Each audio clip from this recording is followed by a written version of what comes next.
ಇದ್ದಾರೆ, ಭಕ್ತರಿಂದ ಕಷ್ಟವನ್ನು ಕೊಡ್ತಾ ಇದ್ದಾರೆ. ಜೀವನವರಿಗಾಗಿ ಹೋಗಿ ಆ ದೈತ್ಯರನ್ನು ಕೊಂದ ಕಡೆಯಿಂದ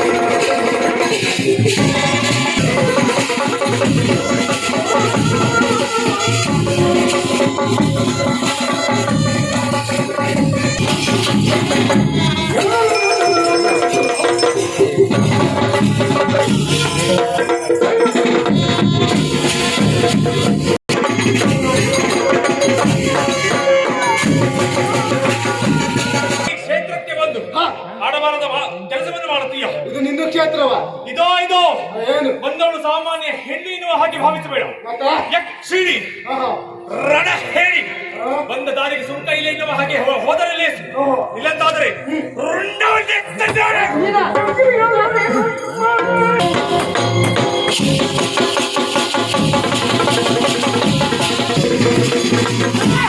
ಹೇಳಿ ಒಳಗಾಚೆ ಏನಂದ್ರೆ ರಣ ಹೇಳಿ. ಯಾಕಂದ್ರೆ ರಣದಲ್ಲೇ ನಾ ಇದ್ದೇನೆ, ರಣಕ್ಕೆ ಬೆನ್ನು ತೋರಿಸಲಿಲ್ಲ, ತೋರಿಸಿದ್ದು ಮಾತ್ರ ಹೇಳಿ. ಓಹೋ ಅಲ್ವಾ?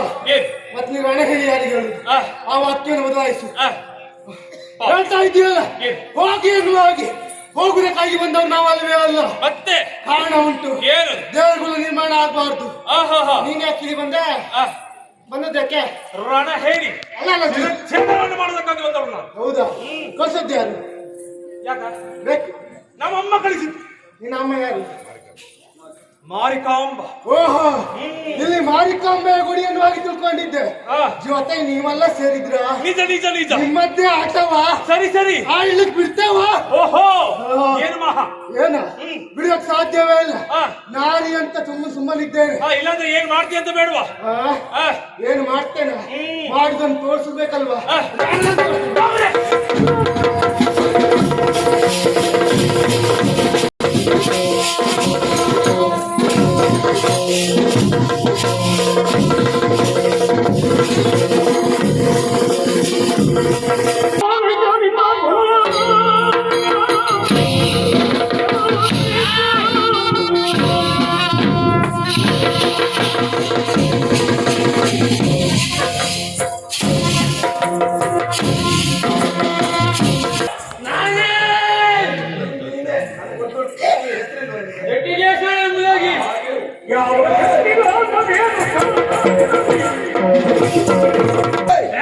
ಅಜಾಸುರ ಎನ್ನುವುದಾಗಿ ಮಾಡ್ತಿರುವಂತ ಕಾರ್ಯವನ್ನು ತಡೆಯಾಗುವುದಕ್ಕೆ ನೀನು ಬಂದಿದ್ದೆ ಅಂತ ಆದ್ರೆ, ನನ್ನ ಹತ್ಯೆಯನ್ನು ಹೊಡ್ತಿ ಅಂತ ಆದ್ರೆ ಮಾಡುವ ದೂರದಲ್ಲಿ ಏನಂತ